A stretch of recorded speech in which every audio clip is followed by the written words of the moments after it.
Capítulo 6. Anormalidades placentarias. Durante el embarazo, la placenta proporciona la interfaz indispensable entre la madre y el feto.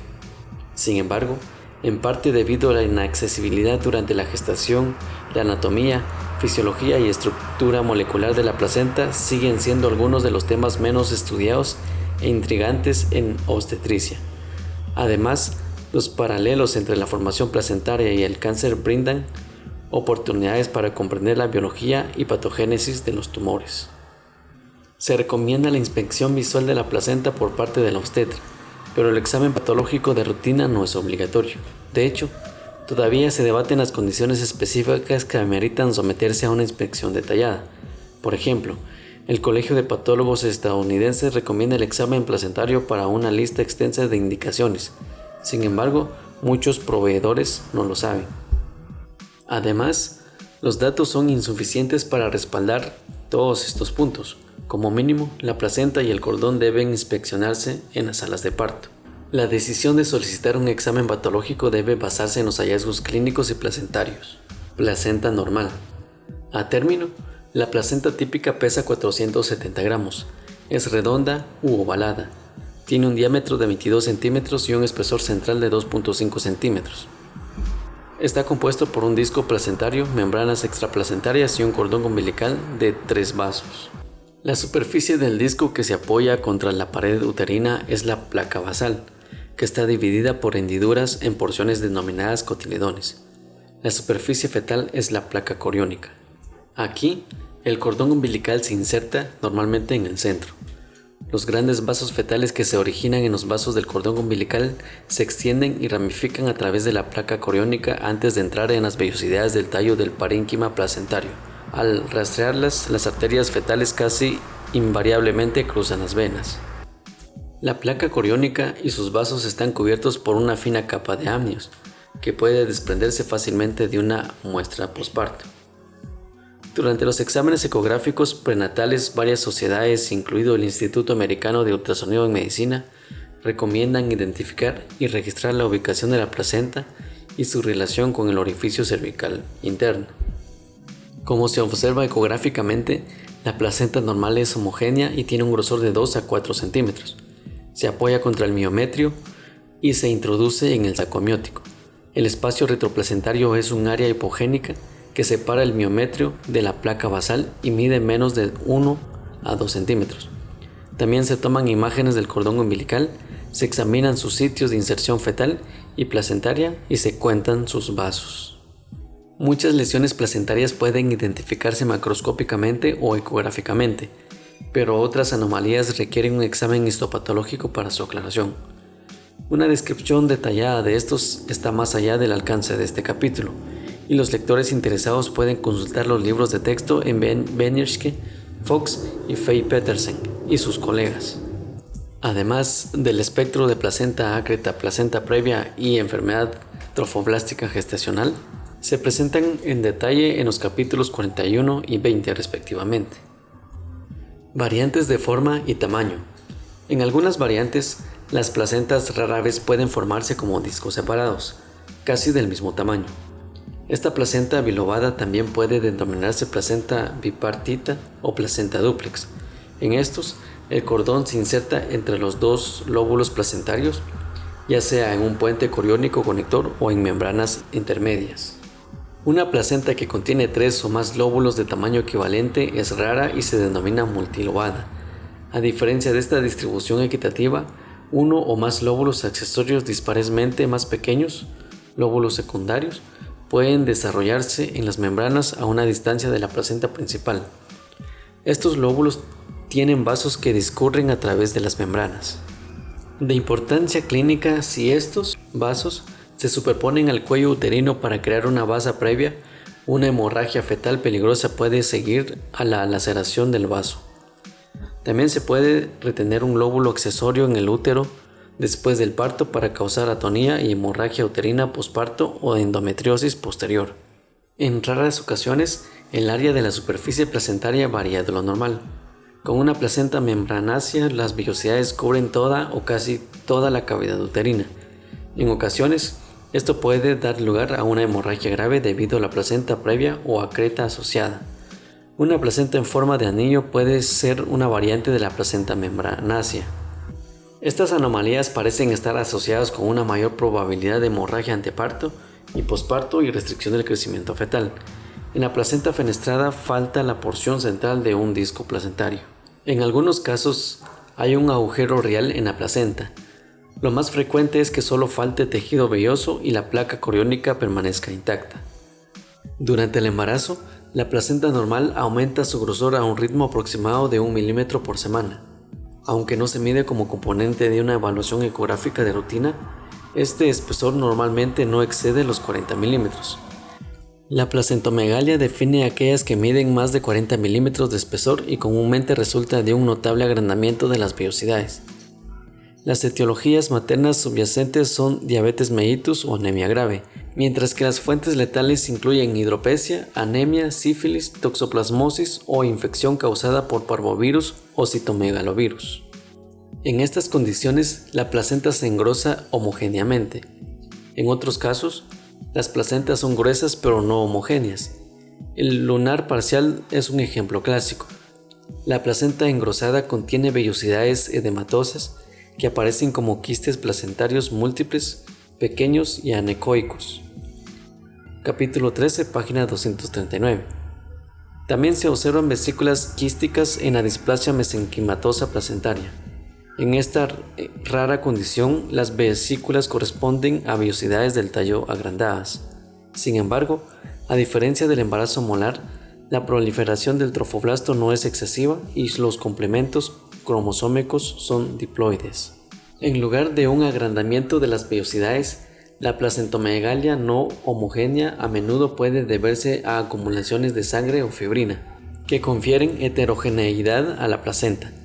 Ejemplos de estos se analizan más adelante e incluyen depósito masivo de fibrina perivellosa, trombosis intervellosa o subcoriónica y grandes hematomas retroplacentarios. Placentación extracorial. La placenta coriónica normalmente se extiende hasta la periferia del disco placentario y tiene un diámetro similar a la de la placa basal. Sin embargo, con la placentación extracorial, la placa coriónica no logra extenderse hasta esta periferia y da lugar a una placa coriónica que es más pequeña que la placa basal. Figura 6-2. Las placentas circunmarginadas y circunvaladas son los dos tipos. En una placenta circunmarginada, la fibrina y la hemorragia antigua se encuentran entre el disco placentario y el amniocorium superficial subyacente. En contraste, con una placenta circunvalada, la periferia de la placa coriónica es una cresta circular engrosada opaca de color blanco grisáceo compuesta por un doble pliegue de corión y amnios. Ecográficamente, el pliegue circunvalado puede verse como una banda gruesa y lineal de ecos que se extiende desde un borde placentario al otro.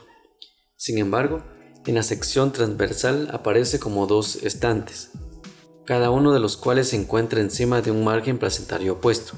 Ver figura 6-2. Esta anatomía puede ayudar a diferenciar este soporte de otras bandas. Tabla 6-2. En pequeños estudios observacionales de placenta circunvalada diagnosticado en el posparto, se asoció con un mayor riesgo de hemorragia anteparto, desprendimiento, muerte fetal y parto prematuro.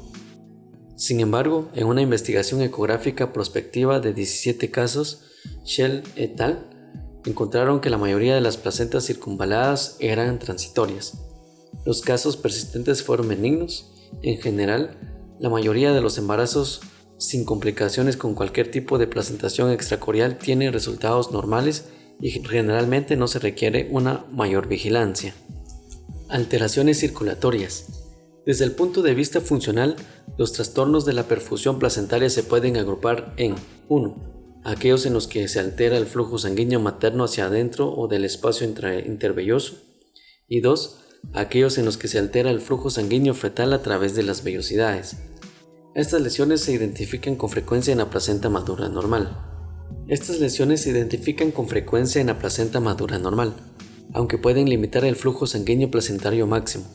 La reserva funcional dentro de la placenta previene daños en la mayoría de los casos. De hecho, Algunos estiman que se puede perder hasta el 30% de las vellosidades placentarias sin efectos letales adversos. Sin embargo, si son extensas, estas lesiones pueden limitar profundamente el crecimiento fetal. Las lesiones que alteran la perfusión se ven con frecuencia de forma macroscópica o ecográficamente, mientras que las lesiones más pequeñas se observan solo histológicamente. Con la ecografía, muchos de ellos, como el depósito de fibrina subcoriónica y el depósito de fibrina perivellosa y la trombosis intervellosa, aparecen como sonolucencias focales dentro de la placenta. El mayor uso de imágenes por resonancia magnética durante el embarazo ha permitido la detección y caracterización adicional de estas lesiones. Es importante destacar que, en ausencia de complicaciones maternas o fetales, las pequeñas sonolucencias placentarias aisladas se consideran hallazgos incidentales. Interrupción del flujo sanguíneo materno. Depósito de fibrina subcoriónica. Estas acumulaciones son causadas por la disminución del flujo sanguíneo materno dentro del espacio intervelloso. En la porción superior de este espacio, cerca de la placa coriónica, la éstasis sanguínea es prominente y conduce al posterior depósito de fibrina. Al observar la superficie fetal placentaria, las lesiones subcoriónicas se observan como placas elevadas, redondas, firmes, blancas o amarillas, justo debajo de la placa coriónica. Depósito de fibrina en las perivellosidades. La éstasis del flujo sanguíneo materno alrededor de una vellosidad individual también provoca el depósito de fibrina y puede conducir a una disminución de la oxigenación de las vellosidades y a la necrosis del sincitiotrofoblasto, figura 6-3. Estos pequeños nódulos placentarios de color blanco amarillento son claramente visibles dentro del parénquima de una placenta seccionada. Dentro de ciertos límites, estos reflejan el envejecimiento placentario normal. El depósito, que afecta a mayor del 25% de las vellosidades, se asocia con resección del crecimiento fetal y resultados neonatales adversos. Infarto del suelo materno. Esta variante extrema del depósito perivelloso de fibrina es una capa densa de fibrinoide dentro de la placa basal placentaria y se denomina erróneamente infarto. El infarto del piso materno tiene una superficie corrugada, firme, gruesa, amarilla o blanca, que impide el flujo normal de sangre materno hacia el espacio intervelloso. En casos específicos que se extienden hacia arriba y más allá de la placa basal para atrapar vellosidades y obliterar el espacio intervelloso, se utiliza el término depósito masivo de fibrina perivellosa. La etiopatogenia no está clara, pero la autoinmunidad o aloinmunidad materna parece contribuir. También se han implicado el síndrome de anticuerpos antifosfolípidos y los factores angiogénicos implicados en la preeclampsia. En estas lesiones no se obtienen imágenes confiables con ecografía prenatal, pero pueden crear una placa basal más gruesa. Los embarazos afectados se asocian con abortos espontáneos, restricción del crecimiento fetal, parto prematuro y muerte fetal. Es importante destacar que estos resultados adversos pueden repetirse en embarazos posteriores. Trombo intervelloso. Esta es una colección de sangre materna coagulada que normalmente se encuentra en el espacio intervelloso mezclada con sangre fetal procedente de una rotura de una vellosidad. A simple vista, estas colecciones redondas u ovaladas varían en tamaño hasta varios centímetros. Aparecen de color rojo si son recientes o de color blanco amarillento si son más antiguos y se desarrollan a cualquier profundidad placentaria. Los trombos intervellosos son comunes y normalmente no se asocian con secuelas fetales adversas. Estos reflejan la comunicación potencial entre las circulaciones materna y fetal y por lo tanto, las lesiones grandes son una de las causas de los niveles elevados de alfa-fetoproteína sérica materna. Tabla 17-5. Infarto. Las propias vellosidades coriónicas reciben oxígeno únicamente de la circulación materna y específicamente de la sangre suministrada al espacio intervelloso. Cualquier enfermedad uteroplacentaria que disminuya o obstruya este suministro puede provocar el infarto de una vellosidad individual. Estas son lesiones comunes en placentas maduras y son benignas en cantidades limitadas. Sin embargo, si son numerosos pueden desarrollarse insuficiencia placentaria. Cuando son gruesos de localización central y distribución aleatoria, pueden estar asociados con preeclampsia o anticoagulante lúpico. Hematoma. La unidad materno-placentaria fetal puede desarrollar varios tipos de hematomas. Como se muestra en la figura 6-3, Estos incluyen 1. Hematoma retroplacentario, formado entre la placenta y su decidua adyacente. 2. Hematoma marginal, formado entre el corión y la decidua de la periferia placentaria, conocido clínicamente como hemorragia subcoriónica. 3. Hematoma subamniótico, derivado del origen del vaso fetal y que se encuentra debajo del amnios pero por encima de la placa coriónica. Y 4. Trombo subcorial a lo largo del techo del espacio intervelloso y debajo de la placa coriónica. En este último tipo, los hematomas subcoriónicos masivos también se conocen como lunares de Breus.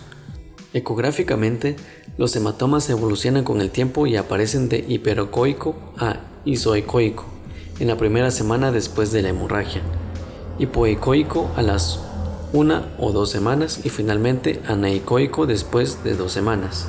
La mayoría de los hematomas subcoriónicos visibles ecográficamente son bastante pequeños y sin consecuencias clínicas. Sin embargo, las colecciones retroplacentarias marginales y subcoriales extensas se asocian con tasas más altas de aborto espontáneo, muerte fetal, desprendimiento de la placenta y parto prematuro. En esencia, el desprendimiento de la placenta es un hematoma retroplacentario grande y clínicamente significativo. Alteración del flujo sanguíneo fetal. Malperfusión vascular fetal. En la figura 3-6 también se representan las lesiones placentarias que surgen de alteraciones circulatorias fetales. Normalmente, la sangre fetal desoxigenada fluye desde las dos arterias umbilicales hacia las arterias dentro de la placa coriónica. Estos eventualmente suministran vellosidades del tallo individuales.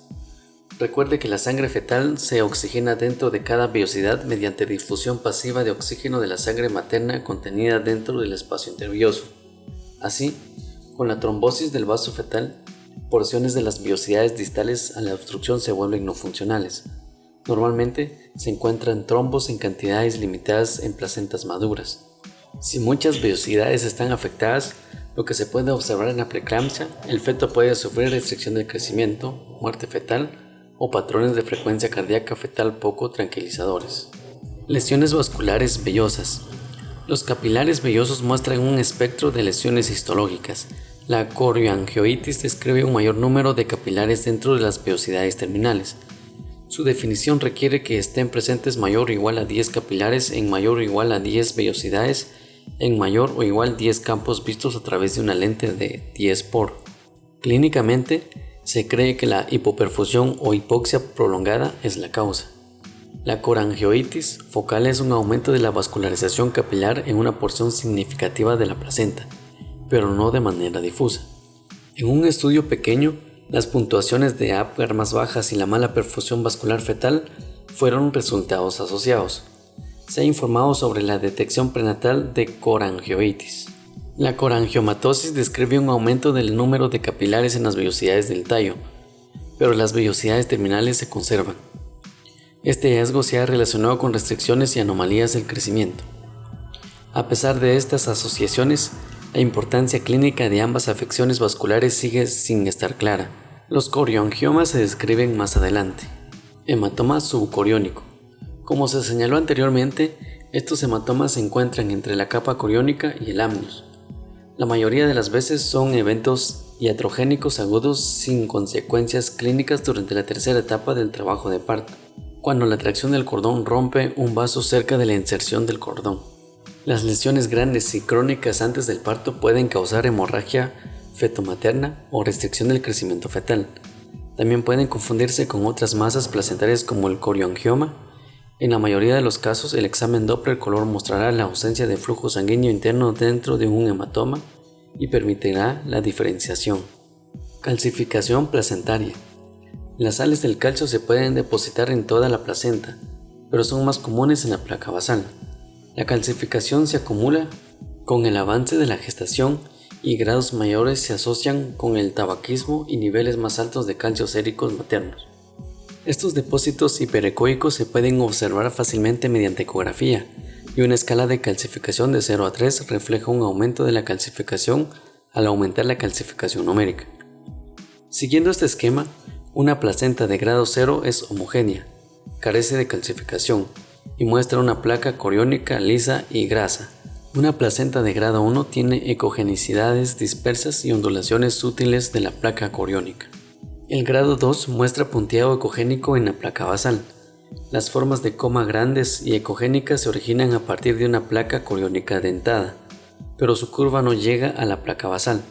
Por último, una placenta de grado 3 tiene indentaciones ecogénicas que se extienden desde la placa coriónica hasta la placa basal, que crean componentes discretos que se asemejan a los cotiledones. También aumentan las densidades de las placas basales. Esta escala de calcificación predice mal el resultado neonatal a término. Sin embargo, los datos de los dos estudios pequeños vinculan la placenta de grado 3 antes de las 32 semanas con la muerte fetal y algunos otros resultados adversos del embarazo. Tumores placentarios, corioangioma.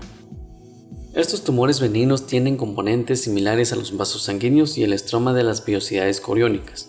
Estos tumores placentarios, también llamados corangiomas, tienen una incidencia que se aproximan al 1%. En algunos casos, la hemorragia feto-materna a través de los capilares tumorales conduce a niveles elevados de alfa-fetoproteína maternoséricos. Por lo general, esto provoca una elevación ecográfica para excluir un defecto de tubo neural que también muestra niveles altos de alfa-fetoproteína maternoséricos. Ecográficamente, los corangiomas aparecen como una lesión bien circunscrita, redondeada y predominantemente hipoecoica que se encuentra cerca de la placa coriónica y protruye hacia la cavidad amniótica. Figura 6-4. La documentación del aumento del flujo sanguíneo mediante Doppler color ayuda a distinguir estas lesiones de otras masas placentarias como hematoma, mula hidatiforme parcial, teratoma, metástasis y ovomioma. Aunque son raros, los tumores de corangiocarcinoma reflejan clínicamente a los corioangiomas. Los corioangiomas pequeños suelen ser asintomáticos. Los tumores grandes, típicamente los que miden mayor a 4 centímetros, pueden crear un cortocircuito arteriovenoso significativo dentro de la placenta que causa insuficiencia cardíaca de alto gasto, hidropesia y muerte fetal. La compresión o el corte de los eritrocitos fetales dentro de los vasos tumorales puede provocar hemólisis y anemia microangiopática. Otras consecuencias son hidramios, parto prematuro y restricción del crecimiento fetal. El gran tamaño del tumor y la hidropesia fetal son los principales determinantes y señalan un posible resultado perinatal adverso. El interrogatorio en escala de grises y Doppler color de la placenta y el volumen del líquido amniótico se utilizan para identificar estos tumores. Las herramientas de diagnóstico que pueden confirmar la hemorragia fetomaterna asociada incluyen el nivel de alfa-fetoproteína maternosérica y la tinción de Blake-Howard-Beat. En caso de preocupación fetal, la ecografía evalúa la función cardíaca, mientras que la irrigación de la arteria cerebral media se utiliza para identificar la anemia fetal, y el cáncer de mama son los más comunes. Las células tumorales suelen estar confinadas dentro del espacio intervilloso. Como resultado, la metástasis al feto es poco común, pero se observa con mayor frecuencia en melanoma. De manera similar, los casos en los que una neoplasia maligna fetal metastatiza a la placenta son raros. Se trata de tumores neuroectodérmicos predominantemente fetales, y solo un caso en la literatura describe el trasplante de tumor al útero materno.